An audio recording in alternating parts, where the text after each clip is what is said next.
Hello everyone, welcome back to our channel. Today, we're diving into a fascinating chapter in history, India's incredible wealth before British rule, how the British exploited that wealth for nearly 200 years, and the lasting effects they left behind. That is right. India was once known as the Golden Bird because of its immense riches, culture, and advanced civilization. But what happened when the British came? Let's talk about it. Raja, do you know what India's GDP was before the British arrived and what it was when they left in 1947? I really have no idea. I will give you some time to think about it, and we'll see if you can figure it out by the end of the video. What do you say? Alright, I'll try, but this sounds tricky. And you, dear viewer, if any of you know the answer, drop it in the comments below. Let's see if anyone can guess the numbers correctly before I reveal them. So, let's start. Before the British came, India was one of the wealthiest nations in the world. In fact, India's had major part of world's GDP. India was known globally for its textiles, spices, precious stones, and so much more. Bengal's muslin and Surat silk were famous all over the world. And don't forget Golconda, known for its diamonds, including the famous Kohinoor, which was later taken by the British. Yes, India was also advanced in agriculture.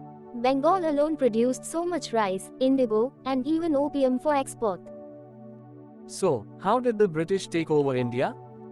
They first arrived in India as traders through the British East India Company in 1600.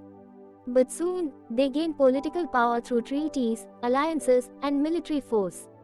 One key event was the Battle of Plassey in 1757, where the British defeated the Nawab of Bengal and took control of Bengal's resources.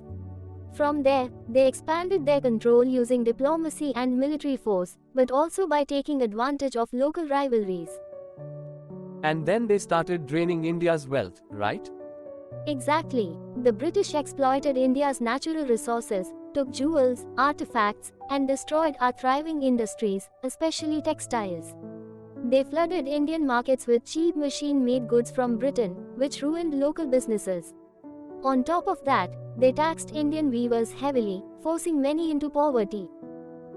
That sounds terrible. What else did they do to drain India? They also introduced unfair land revenue systems, like the Zamindari system. Farmers were forced to pay high taxes, and if they couldn't, they lost their land.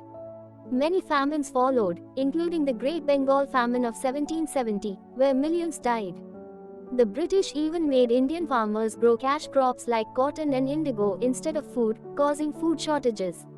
According to some estimates, the British drained around $45 trillion from India. $45 trillion? That's unbelievable. Yes, and that's not all. India's share of the global economy was very strong and its richness brought Britishers to India. They left India economically shattered, with widespread poverty and social divisions. So, by the time we gained independence, India was one of the poorest countries in the world? Yes, but even after all the exploitation, India's story is one of resilience and strength. Today, India is one of the fastest growing economies, slowly recovering from the damage caused by nearly 2 centuries of British colonization. I'm still not sure. How much did India's GDP change? Well, here's the answer. Before British rule, India's economy made up 23% of the world's GDP, as I earlier mentioned. But by the time they left in 1947, India's GDP had dropped to just over 3%. A massive drop. Oh, that's shocking. I had no idea it was that drastic.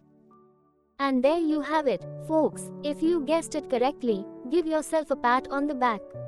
And if you found today's topic eye-opening, don't forget to like, share, and subscribe for more deep dives into history.